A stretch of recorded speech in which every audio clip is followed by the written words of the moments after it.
আসসালামু আলাইকুম, welcome to my channel. আশা করছি ভালো আছেন। দেখুন আমরা দেশি মুরগি রান্না করব। এখন পেঁয়াজ দিয়ে দিলাম কড়াইয়ের মধ্যে, বাদামি রং হওয়ার অপেক্ষা।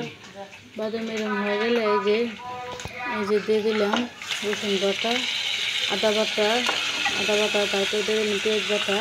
দিয়ে দেওয়ার পর ভালো করে নাড়িয়ে নিচ্ছি, নাড়িয়ে নেব। এই যে নাড়িয়ে নেওয়ার পর তারপর আবার দিয়ে দেব জিরা গুঁড়া, তেজপাতা, গরম মশলা।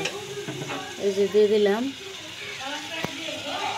আস্তে আস্তে সবগুলো দিয়ে দিলাম। দিয়ে দেওয়ার পরে আমি ভালো করে কষিয়ে নেব, নাড়িয়ে কষিয়ে নেব।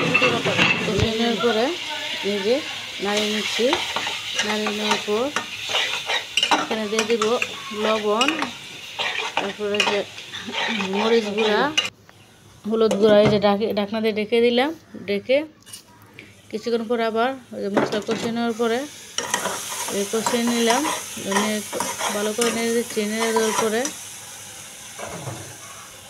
এবার মাংসগুলো দেবো। এই যে অল্প অল্প করে দিয়ে দিচ্ছি মাংসগুলো।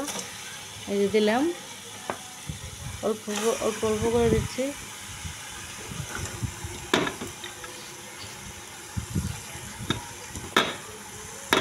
বন্ধুরা, ভিডিওটি ভালো লাগলে লাইক এবং সাবস্ক্রাইব করে দেবে। এখন ভালো করে নাড়িয়ে নিব, ভালো করে নাড়িয়ে দিচ্ছি। ওই যে নাড়িয়ে দেওয়ার পরে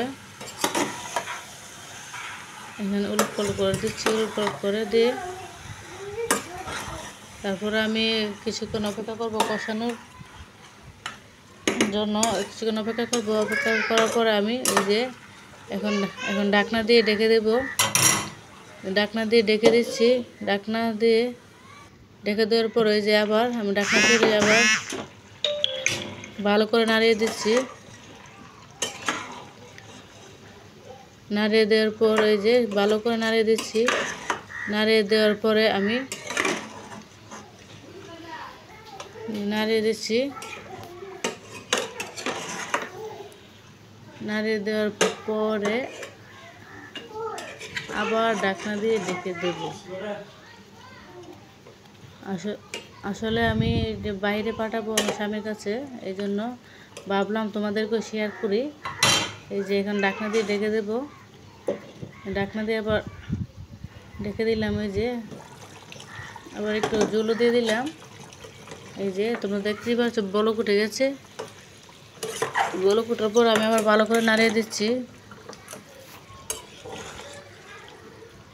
আসলে আমার স্বামীর সবচেয়ে প্রিয় খাবার দেশি মুরগি, এই জন্য আমার বাস্তির জামাই যাবে, এই জন্য আমার বাস্তির জামার কাছে আমি এগুলো রান্না করে দিব। আরও অনেক কিছু দিব।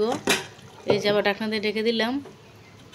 এই যে আবার ঢাকনা তুলে এই যে আমার রান্না প্রায় শেষের দিকে, প্রায় শেষ।